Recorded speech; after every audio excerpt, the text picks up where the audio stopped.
मध्ये भाष्य केलं आणि बाबासाहेब आंबेडकरांनी ती मनुस्मृती जाळली. याच्यामध्ये तो एक मराठी अनुवाद सुद्धा केलेला आहे. वेदशास्त्र संपन्न विष्णुशास्त्री बापट वाचा. त्याच्यामध्ये काय लिहिलेलं आहे मराठीमध्ये, नाही संस्कृत आपल्याला आलं तर. आणि त्याच्यातून स्पष्ट दिसत आहे की हे अतिशय त्याज्य असं हा सगळं काही स्मृती जे काही लिहिलेलं आहे ते आहे.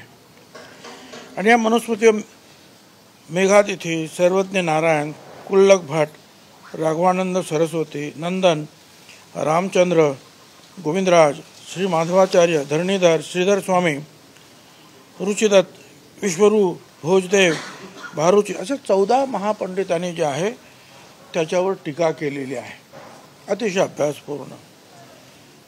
आचार्य नरहर कुरुंदकर, डॉक्टर प्रदीप गोखले, डॉक्टर आह साळुंके, भदंत आनंद कौशल्यायन यांनी सुद्धा याचा विरोध केलेला आहे आणि निषेध केलेला आहे या सगळ्या गोष्टीचा.